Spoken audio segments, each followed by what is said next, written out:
Hello, hello, everyone. Welcome to another episode of the PDS Live. We weren't here last week. Braven, thanks for hanging out. Appreciate that. But yeah, we're excited to get back in the swing of things, to start doing some live streaming again.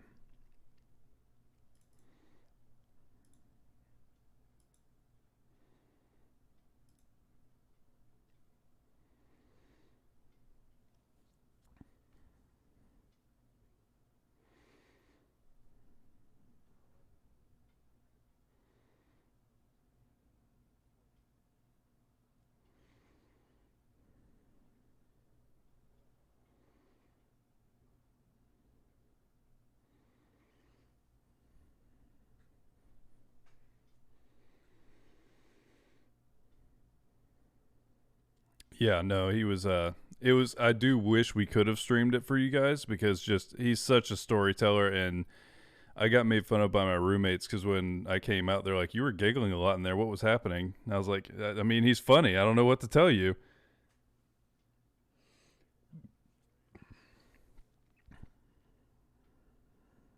Throwing a rager at a village.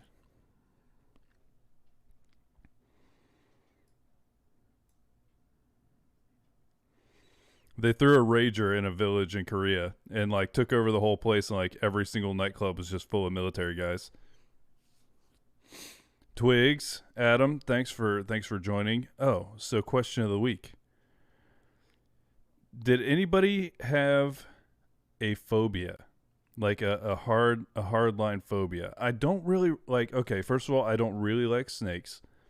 It's not like I'm like kept awake at night thinking about them, or I don't scream or anything, but like when I see one, I get this feeling in like my lizard brain. You know, like that thing that almost like makes you like feel like sweaty when you see it, where it just like hits me in the like deeper level. Is Kirk low again? I mean, I haven't turned up all the way on this, but when I was a kid, like definitely I was scared of a lot of things, but it was never like a certain one thing that became like a phobia for me. Josh's caves, I get that because even when I start thinking about like, honestly, the worst version of that for me is cave diving. Like the idea of swimming and yeah, being swimming and like there's sometimes where it's so tight that they have to take off their tank so that they can fit through the opening they're trying to go in underwater in the dark. If your light fails, if anything if anything gets messed up, you are just gonna die.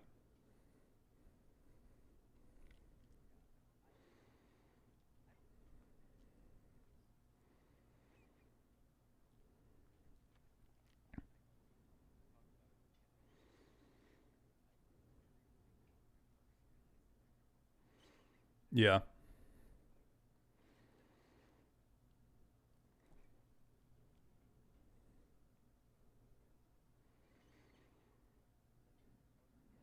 Yeah.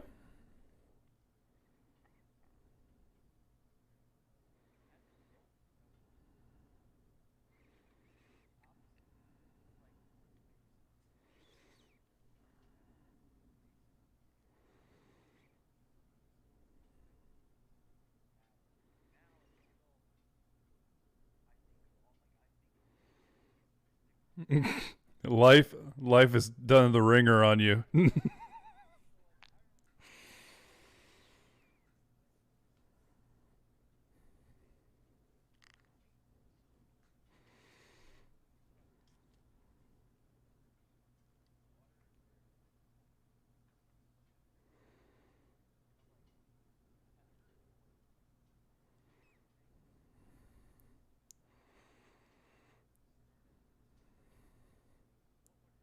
Bad things would happen.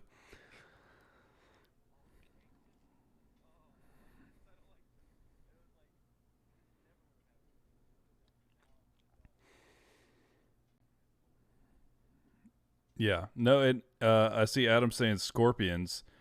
You know what? Every time I see some of these bug things, like, have you guys ever seen like those bug fighting YouTube channels where literally it's like Deadliest Warrior type thing, but it's literal bugs. I think it's like it was something that was popular in like Japan, I think. So it's literally like high production value gladiator match between two bugs. And every time you watch those things, you're just really thankful that bugs are smaller. You're really thankful that those aren't like the size of large animals, or we would all be dead.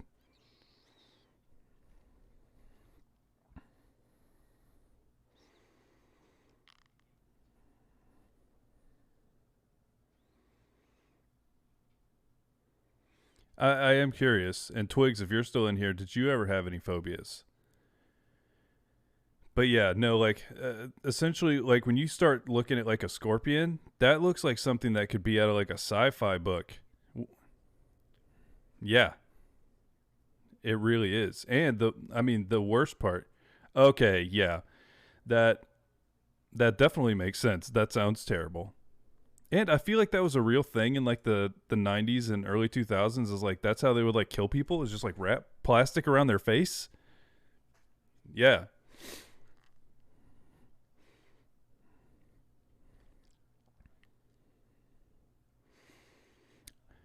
I think that pop culture and stuff is probably going to play a part in any of this stuff because okay, one of the things that anytime I'm getting in fresh water, I think of that scene from Lonesome Dove. Have you seen that movie or like miniseries?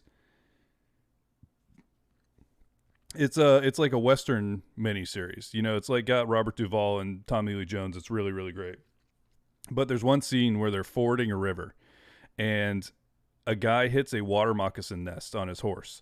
So they like build these big old nests out of all the reeds and stuff, and you can't see it until it's too late. And he hits a water moccasin nest and is literally bit, probably in this show, like 50 to 100 times. Like he is in a swarm of water moccasins all biting him. And it damaged my brain in a way that like I it took me quite a while to mentally recover from seeing that.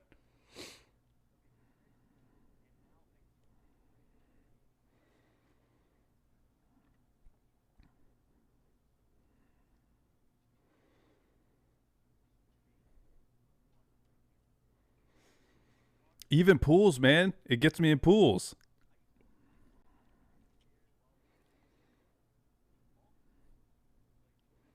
And I think that's an actual phobia. That's like a variation of it, but I think they call it thalassophobia, where it's like the fear of like super deep water. And there's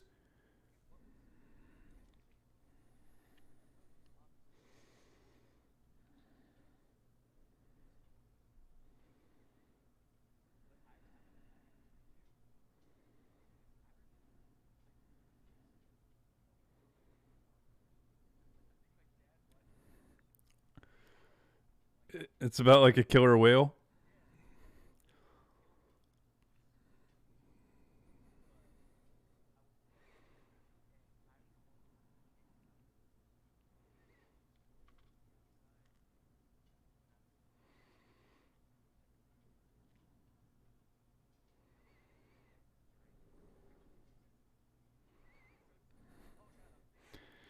Yeah, no, my thing, and definitely in like the ocean and freshwater, it's like there's things in there. Like I know that there's things in there, and like we grew up in Florida, so there's alligators in there, there's snakes in there, all of it, all of them. And then you get into the ocean, yeah, there just is.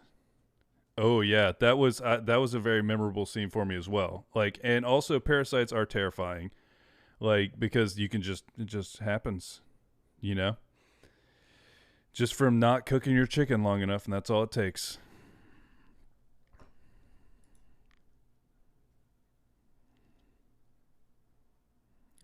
No, just make sure to get your chicken to temp. That's what the temp is. Is it kills the parasites. No, but pigs are worse than chicken actually. Mm-hmm. Yeah. Go. What is it? Trichinosis. But yeah, thanks for hanging out, everybody. Really appreciate it. We have two podcasts we're going to record. Yeah, I hope everybody's nice and scared. And I'm going to introduce a brand new thing that you can be scared of in Discovery Weekly. So, first one we're going to do is the podcast Discovery Show, where we're going to talk about a show that Kirk recommended last week that none of you guys knew happened unless you listen to the show offline, because we actually didn't record this part. So we're doing a show called, is it Land of the Giants? Yeah. And he does breakdowns of enormous corporations like each season. And this one's about Amazon.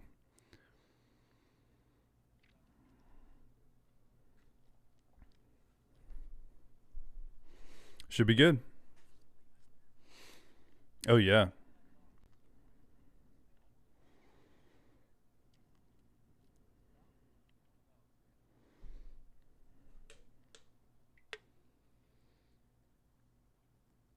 Mm.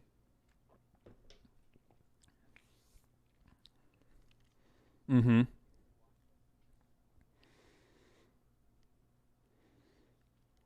Yeah, yeah, we're definitely old enough that we remember blockbusters and stuff. And like I remember when it started to happen.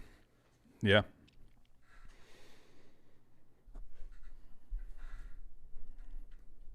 It took a long time.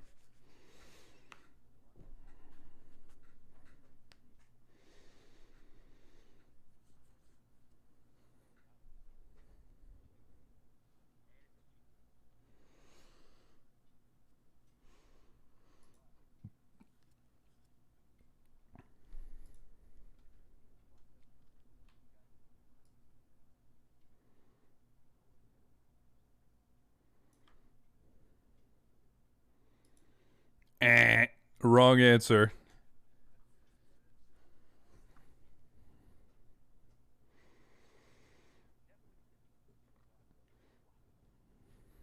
Yep.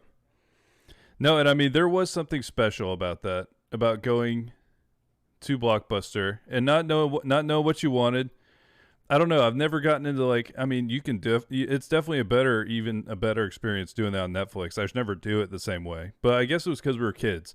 So we'd walk in and you'd see all the movie art, and you're like, "Oh, what is this?" But yeah, now you can see trailers live, and you can see like a breakdown of it and who's in it, and you can. This is a better thing in every way.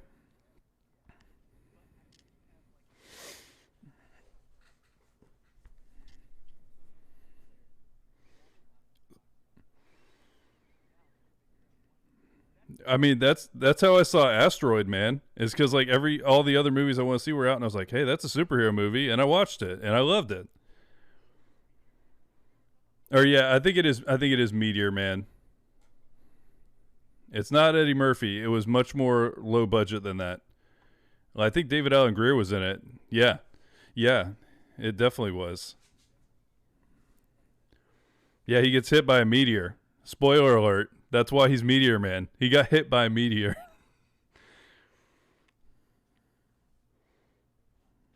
Mm-hmm.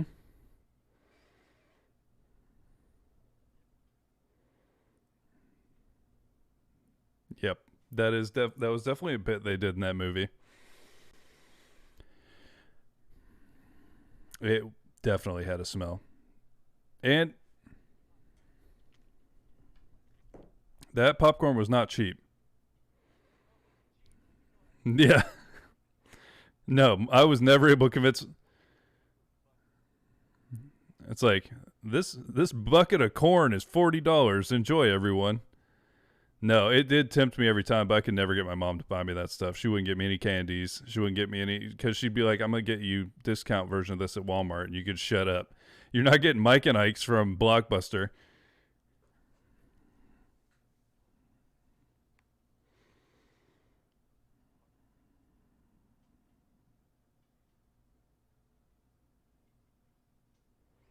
Mm-hmm.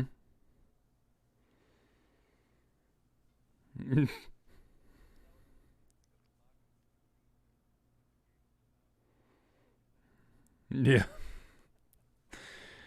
All right.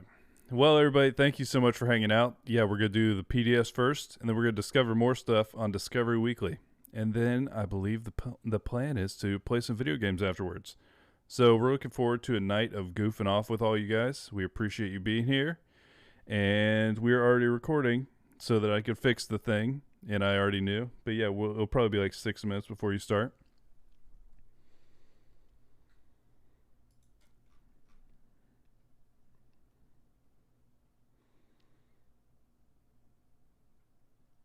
Wait, who is Recode? Recode is somebody's thing, right? Somebody's like branch off tech side. Oh, it's Vox.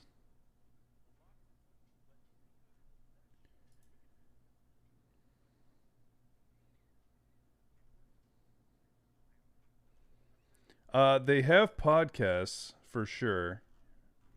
Yeah, they have Recode does, but all of this is they have one called Recode. Then they have Land of the Giants is under here.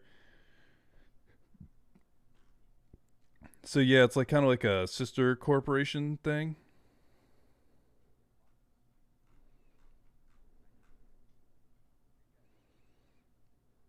Mm-hmm.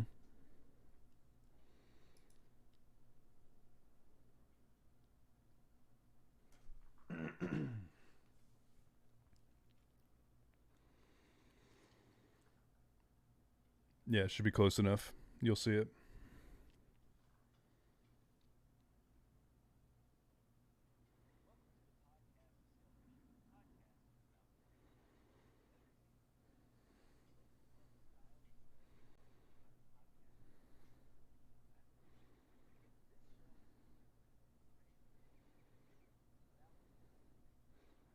And I am Zach, and this week we are talking about Kirk's recommendation from last week, Land of the Giants.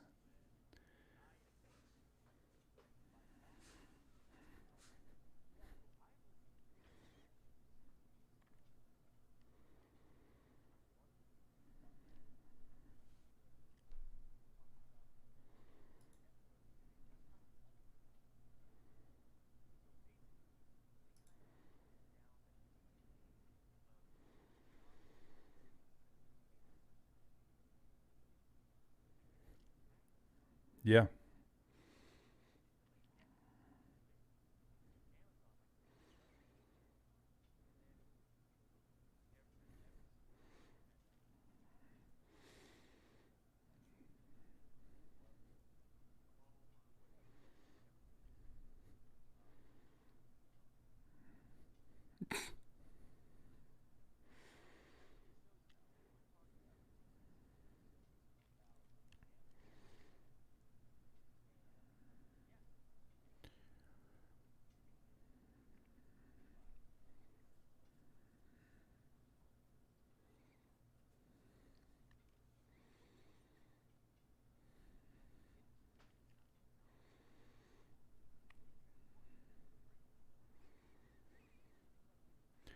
I really like these types of shows because I think there's a ton to unpack here. I think that by starting a show where you're looking at some things that are being discussed in Congress right now, these things were part of presidential platforms over the past year. These things were hugely important at that level, even, on the antitrust side of things. But then also you have something that is so integral to one, just how Americans are buying things right now, and then two, even more so because of a pandemic. Because really, when you look at the impact that they've had during this, who has not ordered something off Amazon during the COVID pandemic? It has to be the vast majority of the U.S.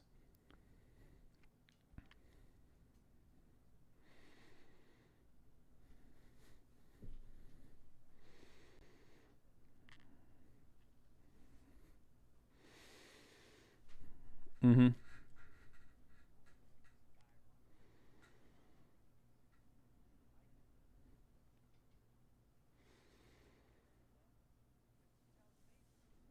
Problem is, I don't trust people to pick my produce for me, so I couldn't trust them on that. But grocery stuff, yeah, go ahead. They can pick it up for me. But yeah, I really like the show and how he kind of goes about it because, and I mean, I guess we can kind of talk about each of the episodes independently. I'm trying to remember which one was first. It was Why You'll Never Quit Prime. Okay.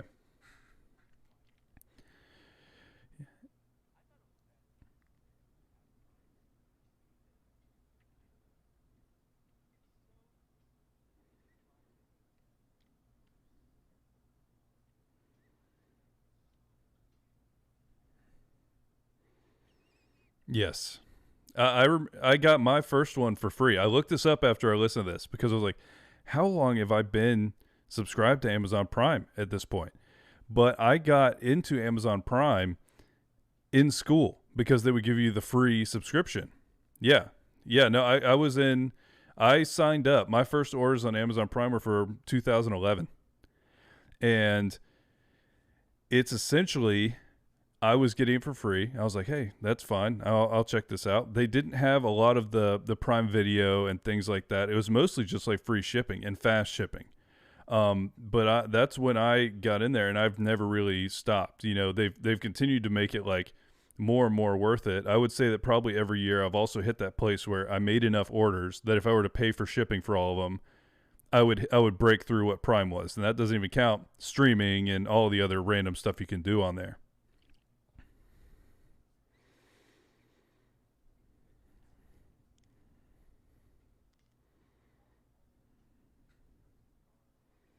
Yeah, it directly does because my Prime sub always goes to us, so it's like that's worth it alone. but but yeah, no, it's been a really long time that I've been using Amazon Prime. Yep.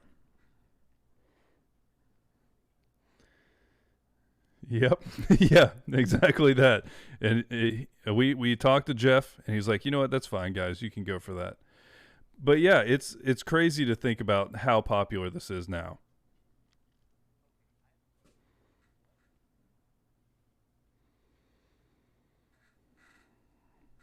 I was not prepped. I'm gonna try and type quietly.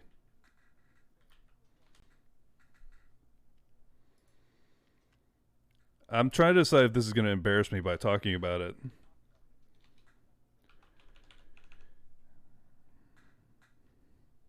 He's talking about the assless chaps. Number one.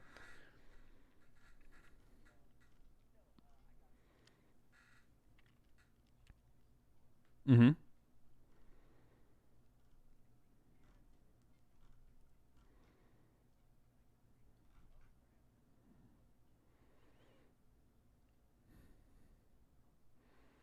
Oh, I mean, yeah, she's doing it much better than we did it. We literally just took like a blanket off one of our beds.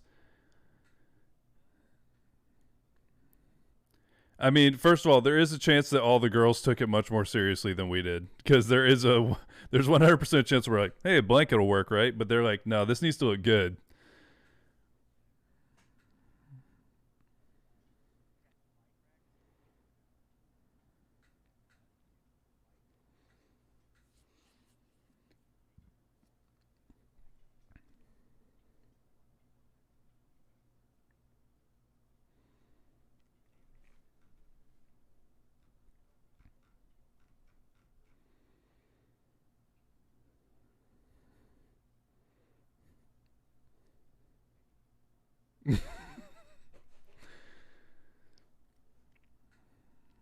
Mm-hmm.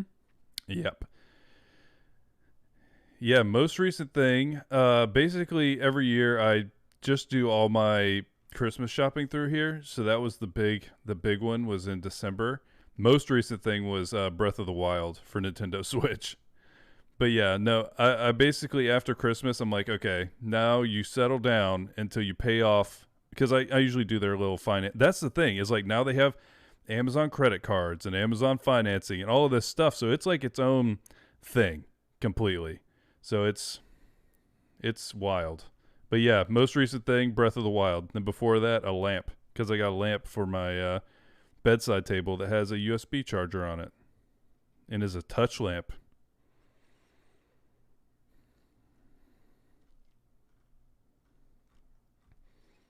I mean, I don't think it ever totally went away. It doesn't look like a candelabra or anything, but it just like is a touch lamp, and you can like dim it because it's an LED light, so you can dim it so it's really like not bright, so you don't blast yourself first thing in the morning or when you wake up. It's great.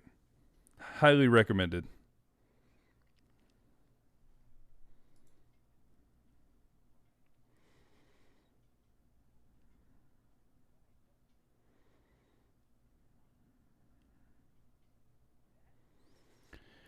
Yeah, that's It's very impressive, honestly, to have that kind of market share with that because it's.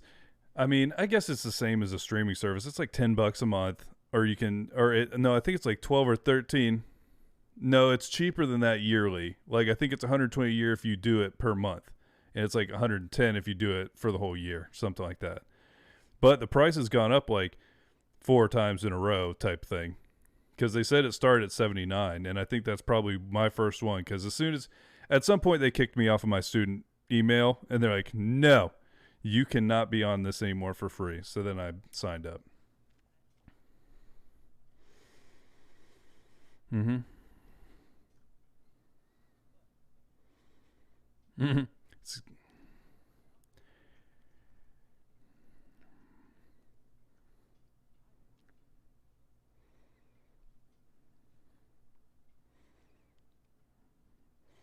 Oh no, we've gotten spoiled.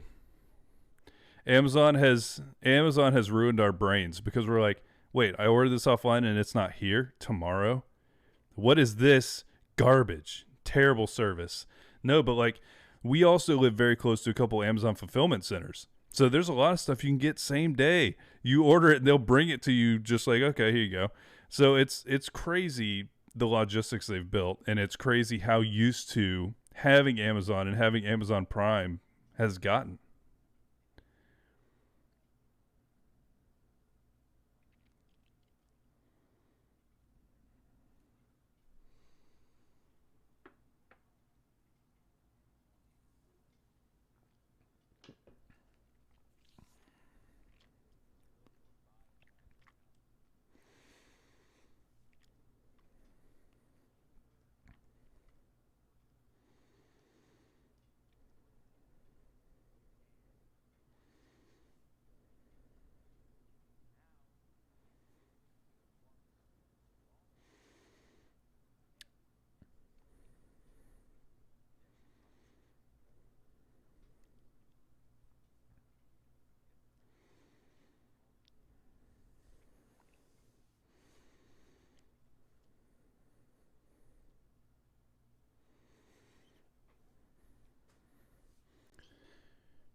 Yeah, and I mean this. It's one of the like the key tenets of like capitalism is that's the thing you have to watch out for is monopoly, where there's no competition anymore, and that's where I honestly think that I liked the angle of the is Amazon too big segment even more because his angle was there you can read a lot of stuff about what politicians think or what a bunch of people think, but he wanted to find out if they were too big by talking to the retailers who sell on Amazon to have essentially an understanding of how people who are trying to use this as a marketplace are interacting with Amazon as a reseller essentially. And it gets so interesting because it sounds a lot like because I'd always heard these like horror stories of how Walmart would do things where they would get you so big on just the Walmart contract that you had to do whatever they said, and then they would cut how much they were paying you, and you couldn't do anything about it.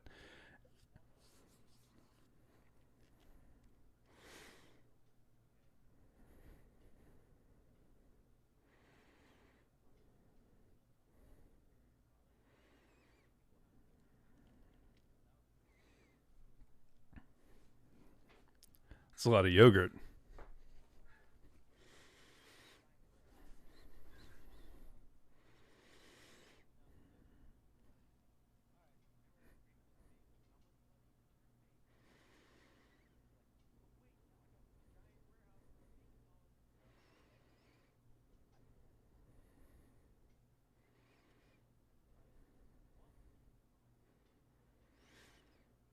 There's a lot of there's a lot of similarities there aside from pumping out the yogurt.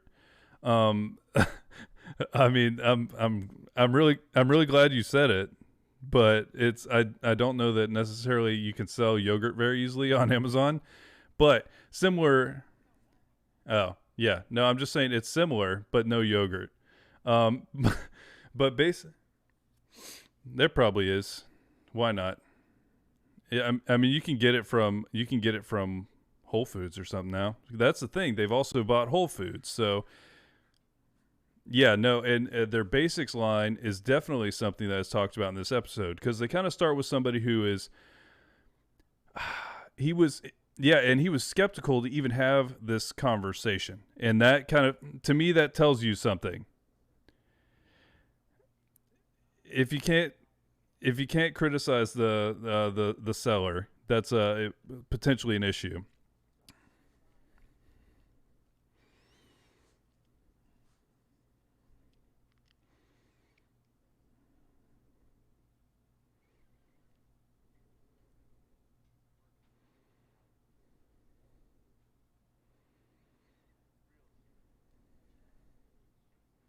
It's not great because it's implying something. You know what I mean? If you ran the company in a way where there's no reason for them to complain, then you wouldn't have to have that policy. I guess they have it probably as a cover your butt move too, you know, to be fair. But yeah, they talked to someone who is a toy seller and he sounded skeptical about even voicing his concerns because yeah, you have concerns, but Amazon is still Amazon. Billions and billions of dollars a year are through there, and so it is detrimental for whatever you're selling to not be there.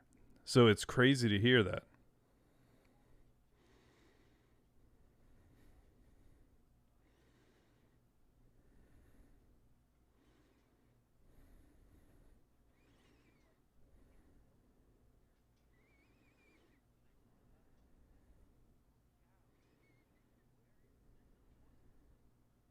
Mm-mm. Yeah, no, they went bankrupt.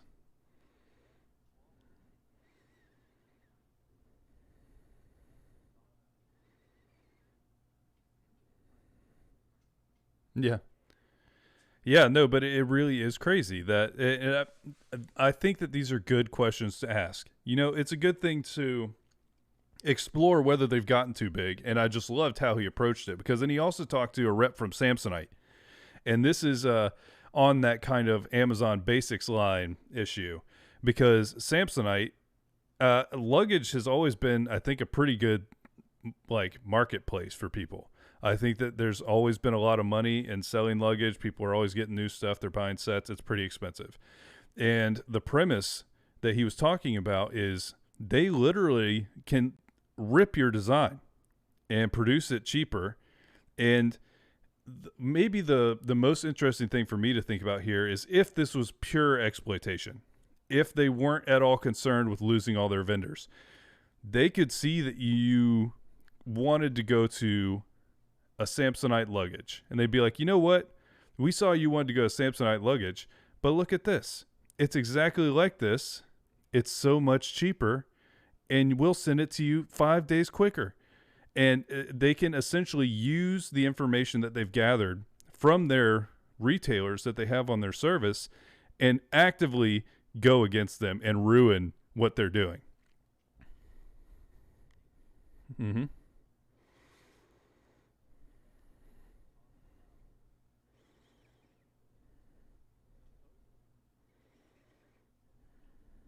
Yes. No, he played word games on it. You know, yes.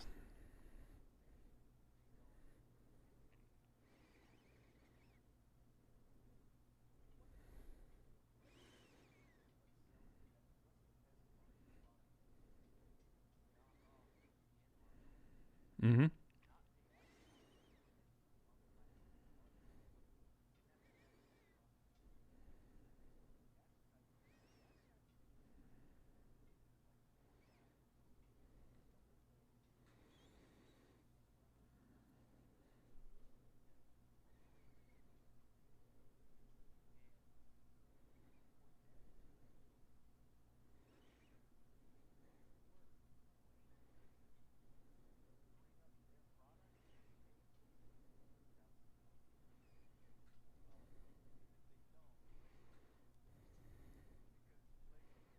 Yeah.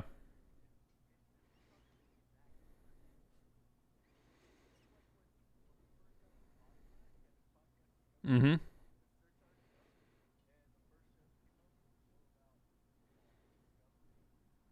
Star Trek show. Yep.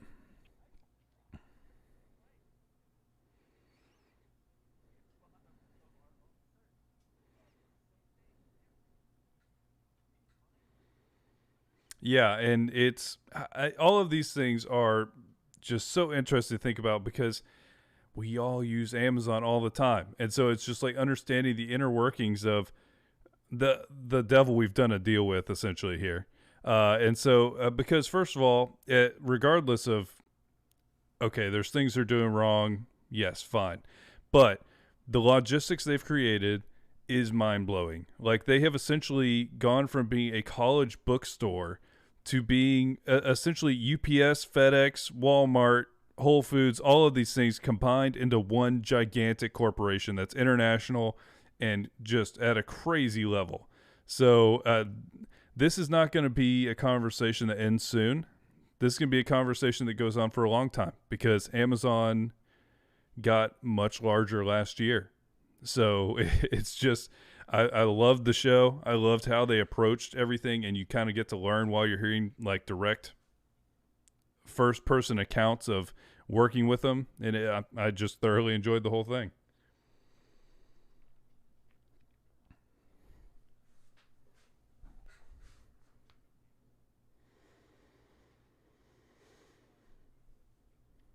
Mm-hmm.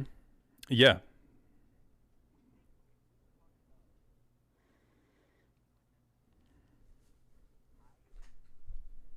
That every website's on AWS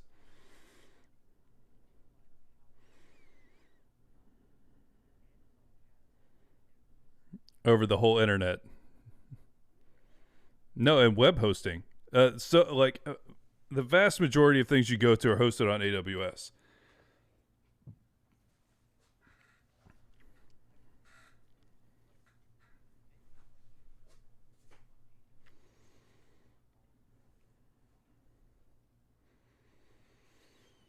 No, and they just made like recent news with everything with Parler. That's where Parler was hosted. And so, okay, this is not meant to be a political statement of any kind. What I'm saying is, regardless of how you feel about Parler or how you feel about Amazon, you have to think about the ability for one organization to choose to not, to like erase your presence online for reasons. And I mean, they did this whole thing. All of this was very highly explored because I think they were sued. I think Parler sued AWS for kicking them off of AWS. But the thing is, I don't think there's a problem with kicking someone off of a pay like an elected service. The problem is there's not really there's no competitor. There's no alternative. And so then you're dealing with a different issue than, okay, do people have a right to have a terms of service on their product? Yeah, sure. That's fine. People have elected to use it. Is there competition is also a key tenet of if somebody has a monopoly.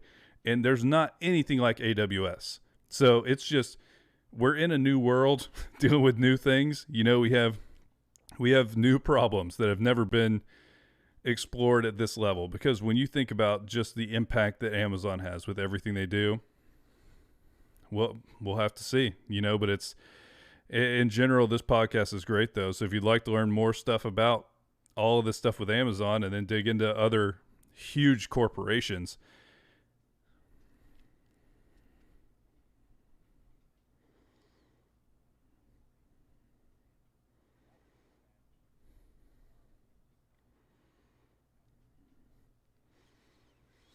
Google is going to be because Netflix is impressive and it was revolutionary and like a game changer on media. But Google and Amazon are different. That is like deeply embedded into the fabric of life at this point. So it's going to be interesting. It's going to continue being it. But yeah, it was a great recommendation.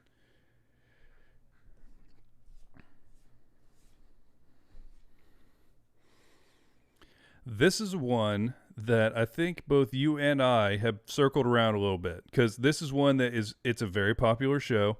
It gets recommended a lot, but it's kind of different.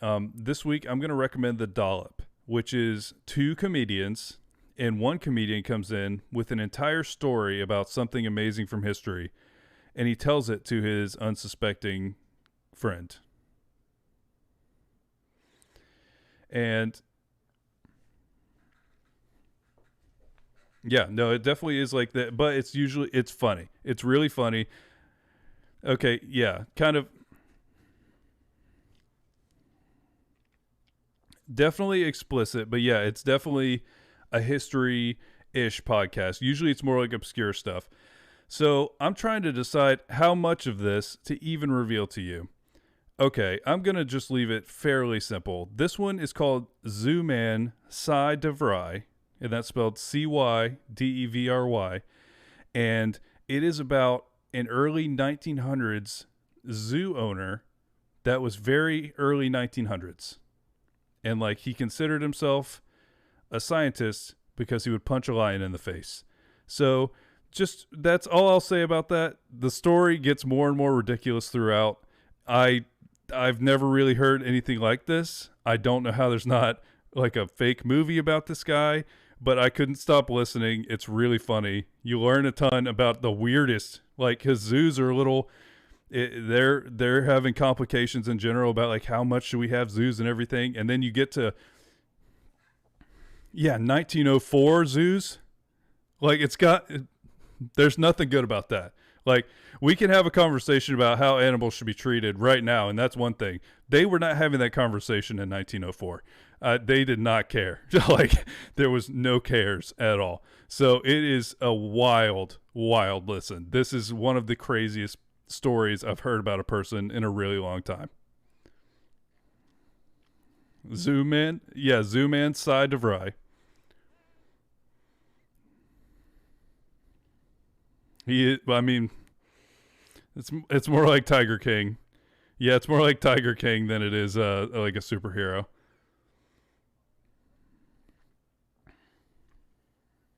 There's always more to discover.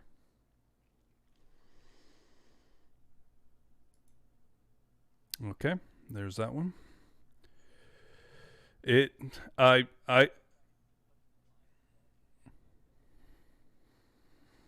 what, LaCroix boy?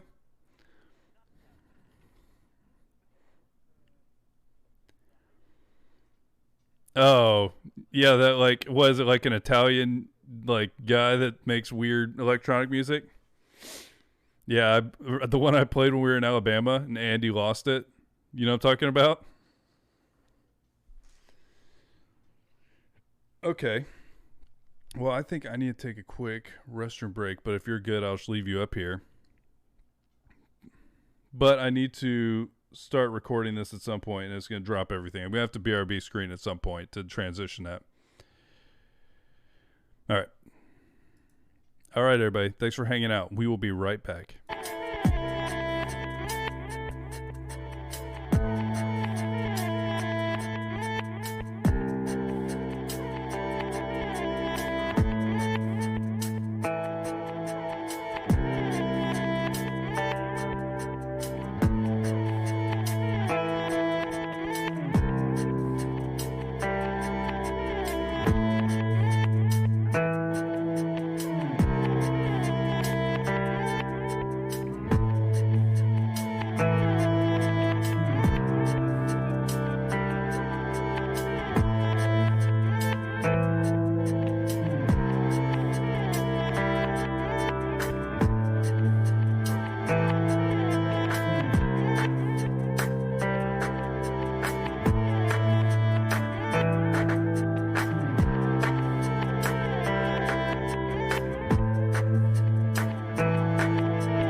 We are back.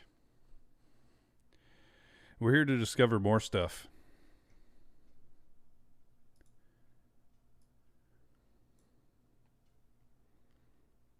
Hmm. I like that. Discoverers.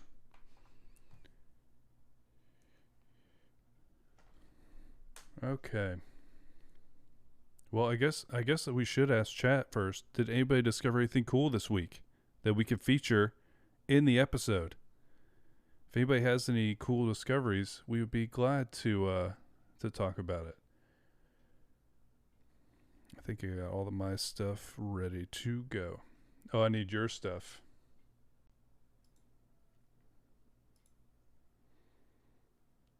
Mm-hmm.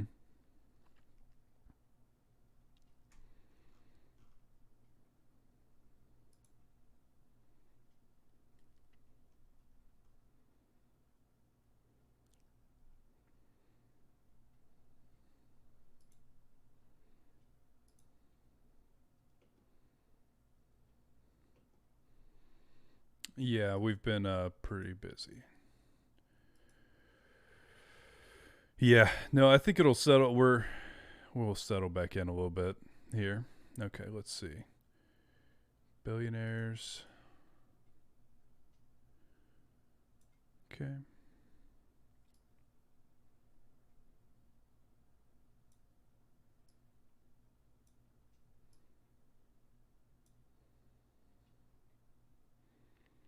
Okay.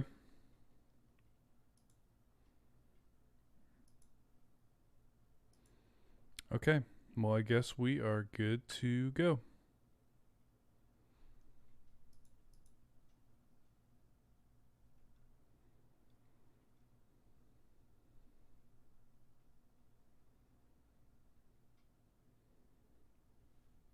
We'll be at about 3 minutes when we start.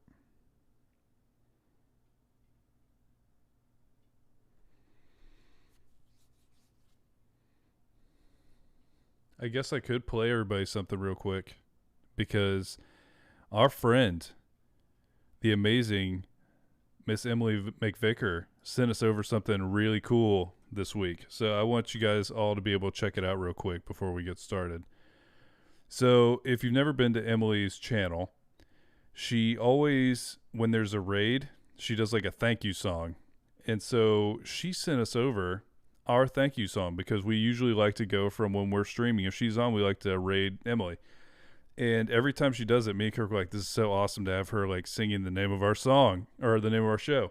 And we were like, hey, Emily, could you send us a copy of that? It sounds cool. And she did. So here it is.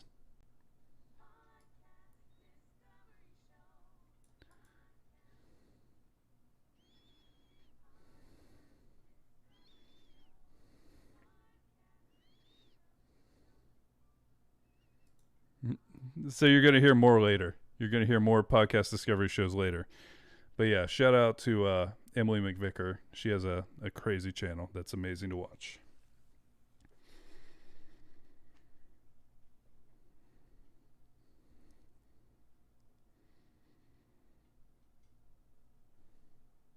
So it's going to be closer to 4, 4.5.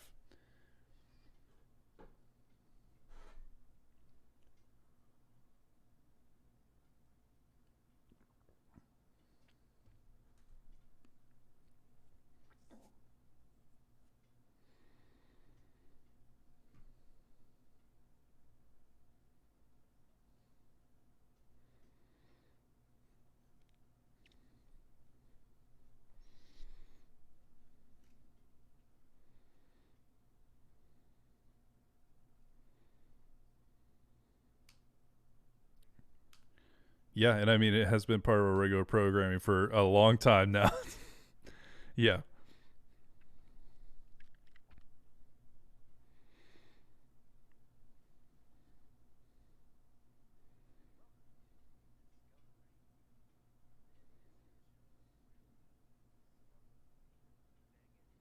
I knew it. I knew it was gonna happen. Like I was like I was like you were really locked in on the old intro, so now you're gonna have to wing it a little bit.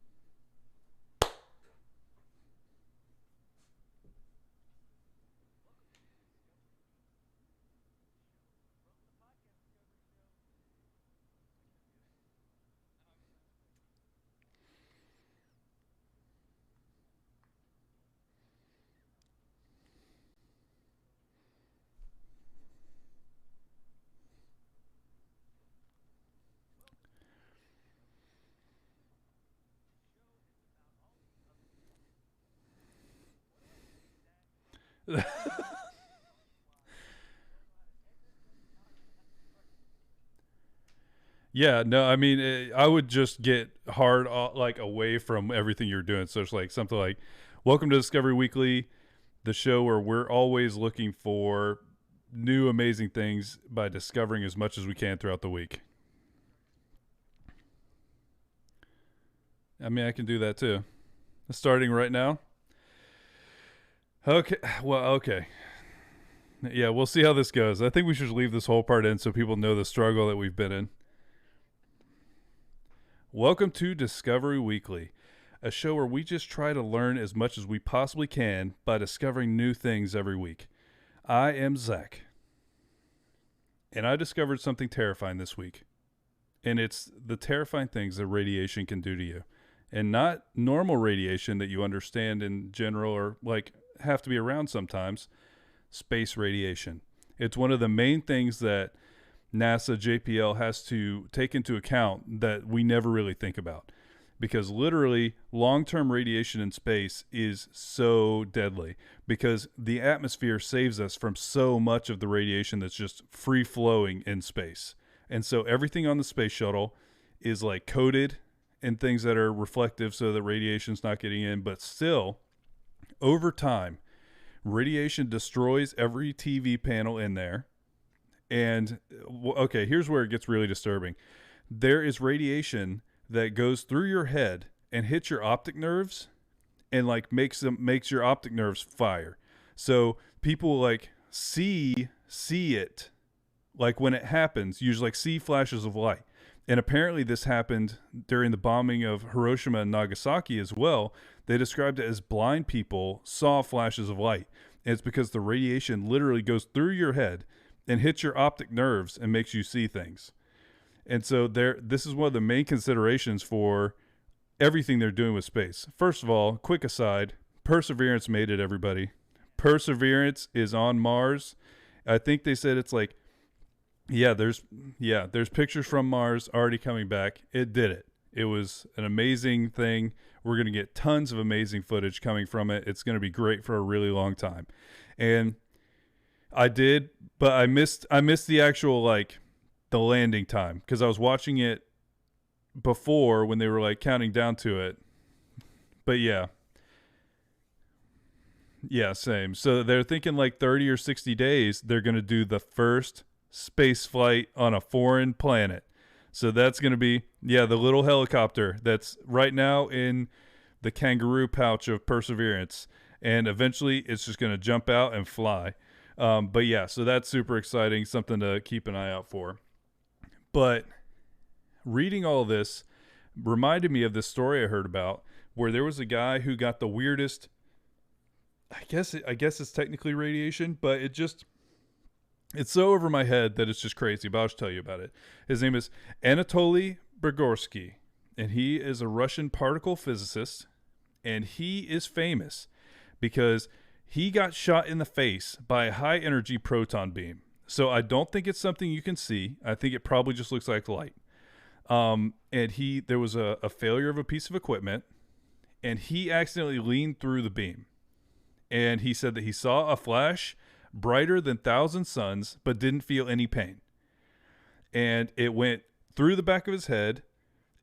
I think it went through his brain, and then it went through his ear, and then it shot out of his nose. And they think that he was heavily irradiated. They only found this out after, and this is the really disturbing part. So, slightly disturbing. Here's what's coming. So the entire left side of his face swelled up so that you could not recognize what he looked like.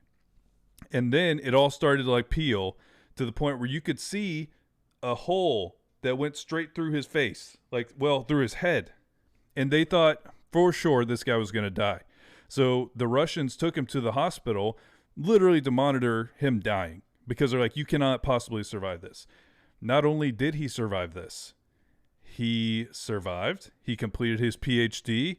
He continued working as a particle physicist, and he had virtually no damage to his intellectual capacity. And all that would essentially, he would get more tired when working on some of these things. He would sometimes have like there was I think occasional seizures, and then the left half of his face was completely paralyzed, and he couldn't hear out of his left ear. But he got shot with radiation in the face, and it like burned a hole through his head, and he was fine. He he's still alive. He's still alive. This happened in '78. He is now 78 years old. And like I don't know, just all of this stuff. I was just like, okay, radiation freaks me out. I'm a little more scared about going to space now. Mm-mm.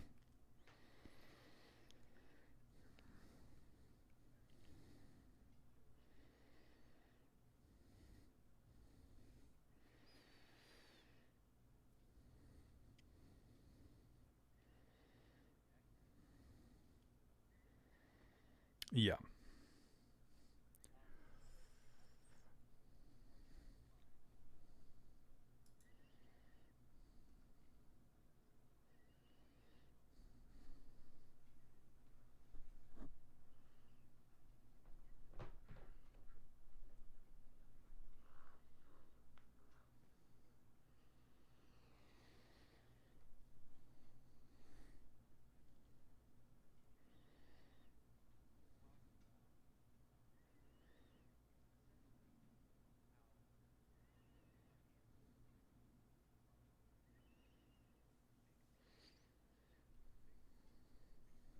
Hmm.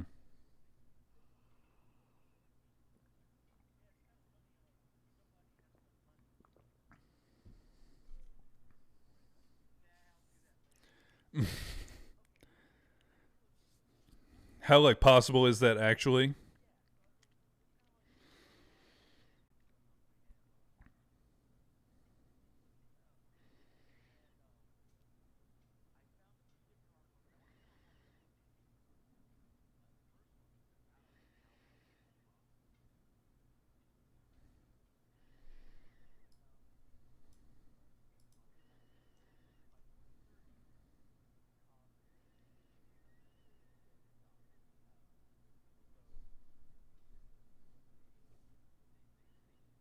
Hmm.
Mm-hmm.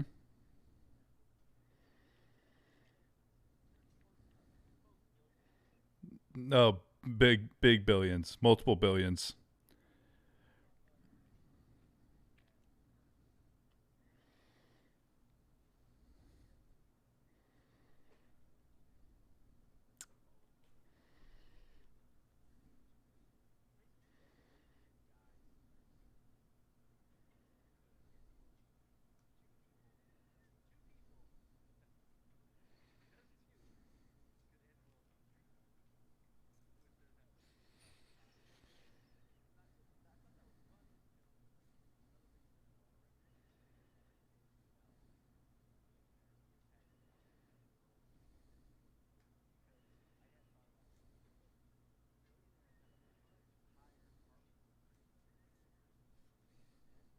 Oh yeah.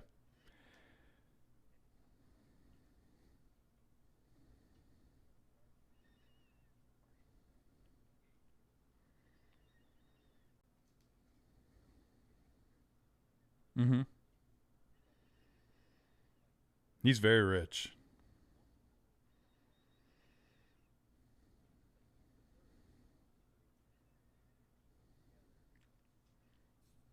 they'd have change left over.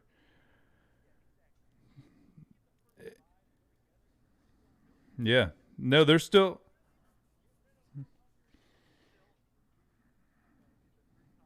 We just need to hop on the phone with them. We just need to let them know how simple it would be.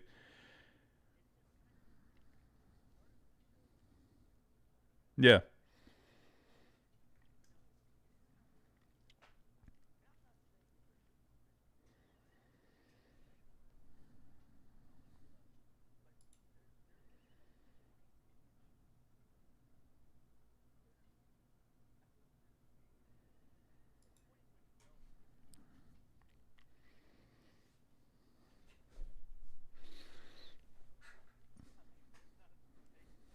Yeah. No, there's not. Like that's like buy country's money.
Yeah.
Yeah. I mean, it's all its own weird thing. They they are dealing with things that I cannot possibly understand.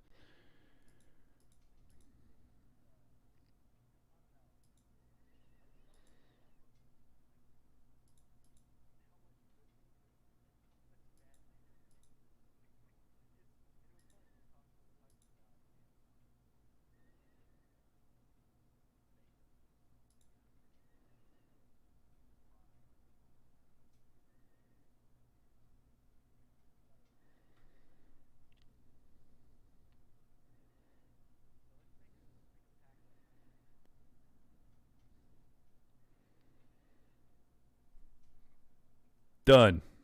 100%.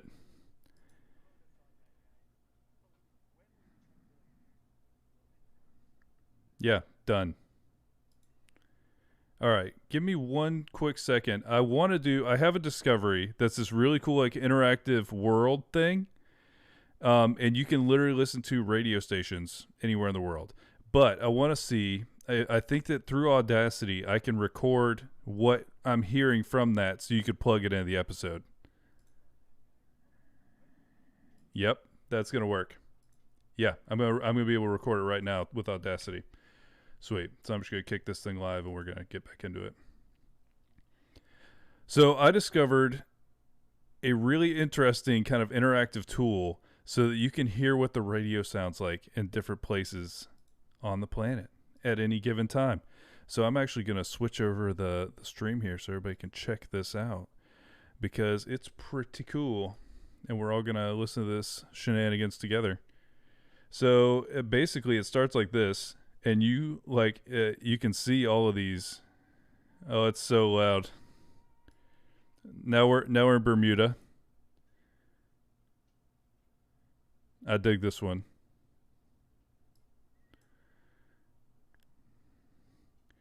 All right, anybody have any recommendations where we want to check out? But yeah, we can. The U.S. ones are boring. Let's go over here.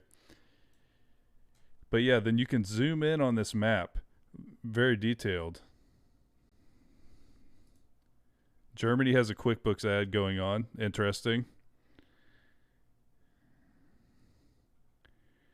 So here we are in Germany. Listen, I don't know. It's just so cool to me to be able to, like, you can literally just jump around. All these German stations are English speaking.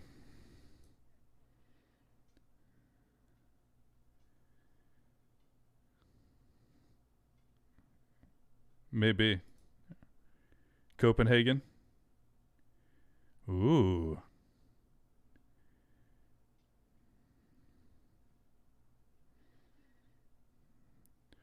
Nordic Nordic Lodge, Copenhagen.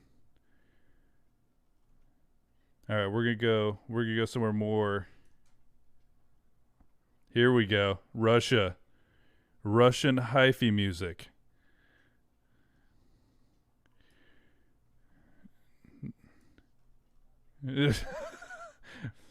But yeah, now let's go let's kick it over to maybe India. Like,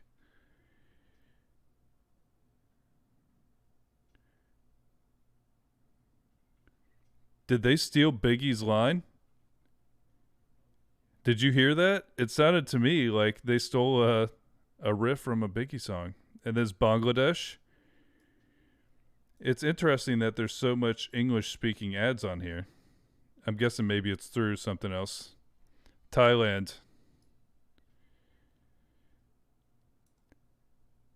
But yeah, I basically just thought that this would be a better demonstration than actually just telling you about it, is checking it out. But yeah, this is a really cool station. China. The problem is they don't have many radio stations. You see what I'm saying? I'm not seeing the green dots.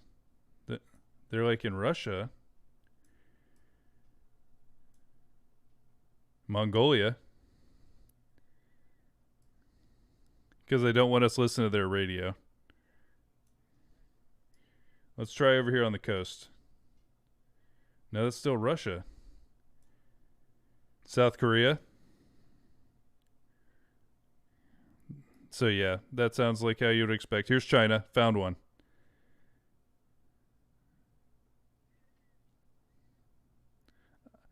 Yeah, I'm a little skeptical about listening to whatever they're about to say on that talk radio station. I'm a little concerned. Here's a Chinese one.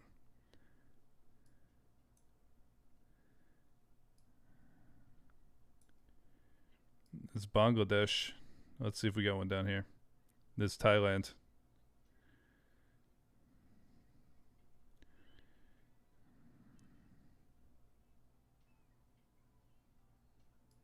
Okay, yeah. So there's that. The website's called Radio Garden, It's a really cool way to just kind of go on there and explore a little bit of different cultures' radio stations and America's ads that we put on every country's radio stations, apparently, based on what I've just seen and listened to.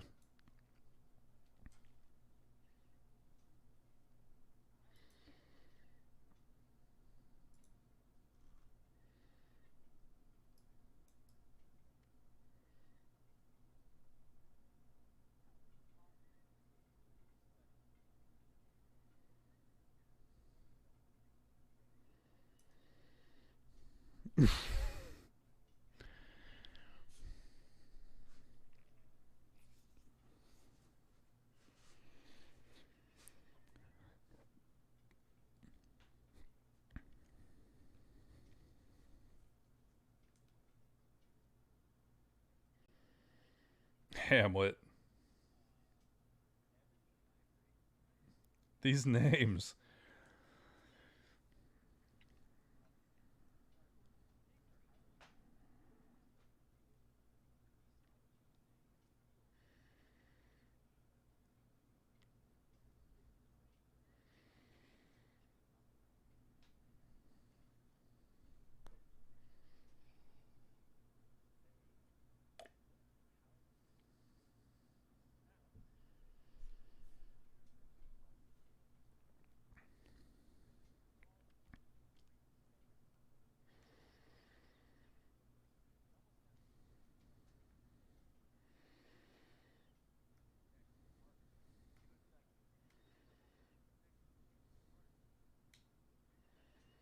Hmm.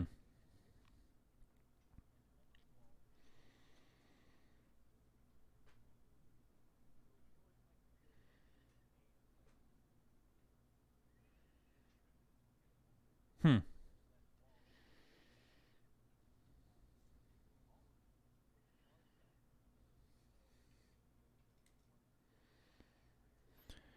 Wait, are pigs farsighted?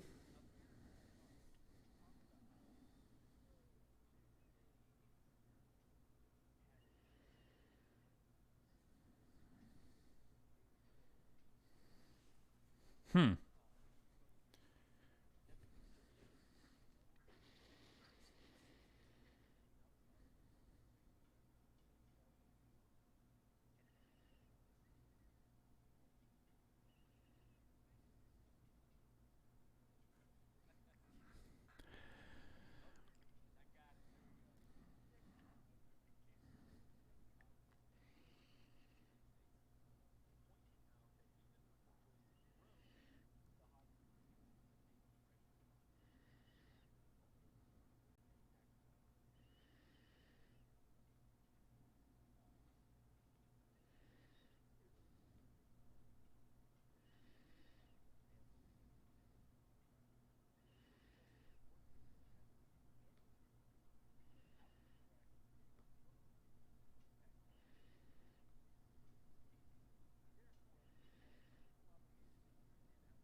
Hmm.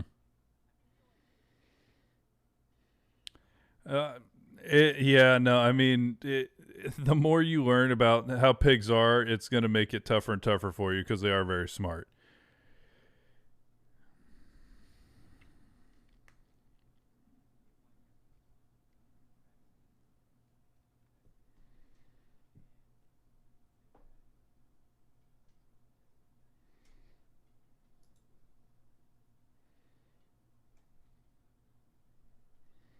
Hmm.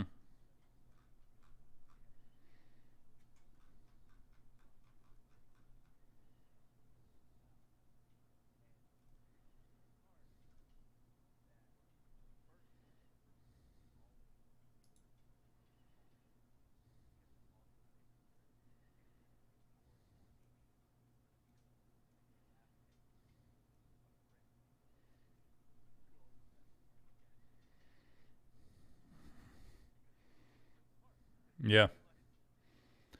They're like this keeps happening. Bad things keep happening everywhere.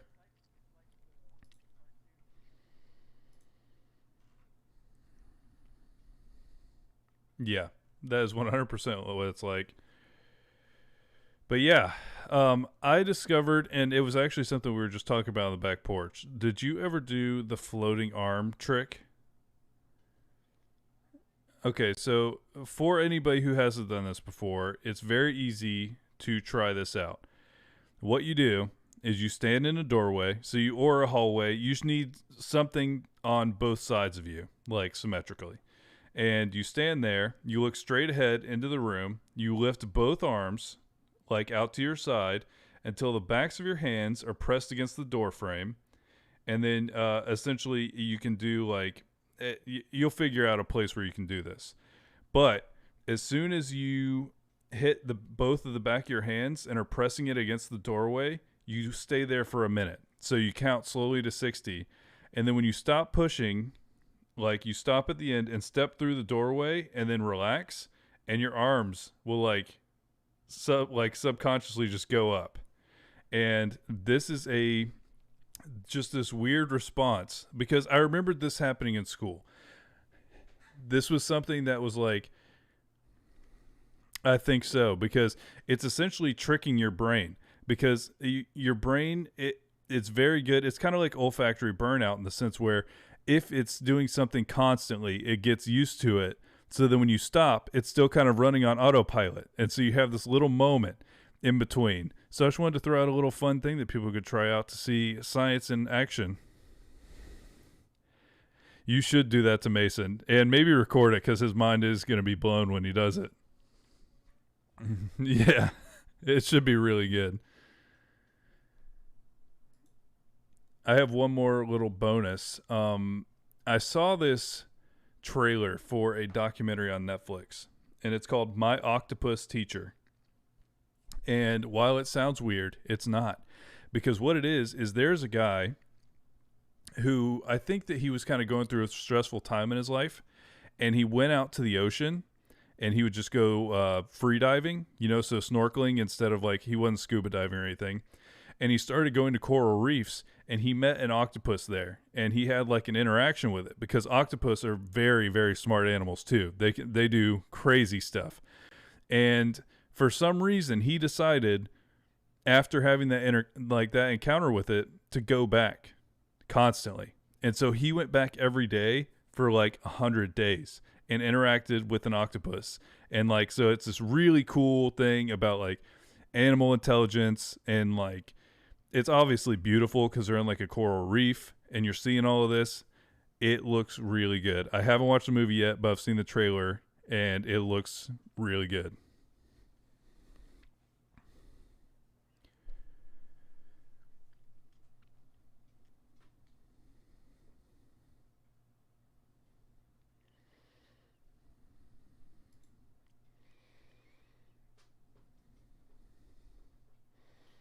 But yeah, there's a cool movie about that.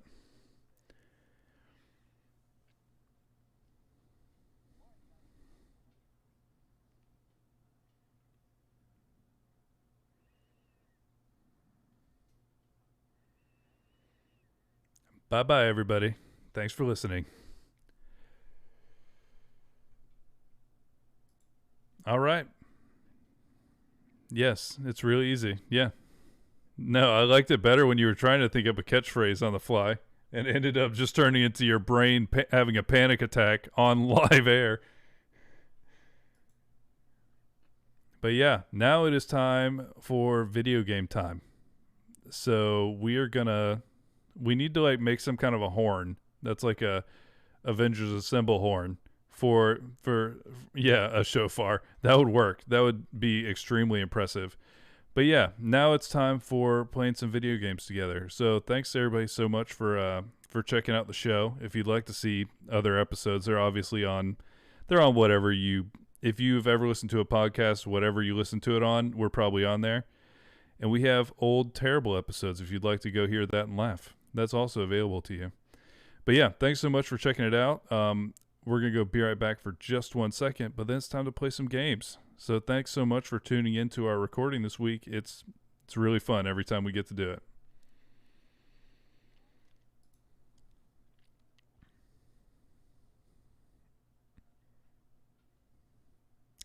It's game time. Thanks, everybody.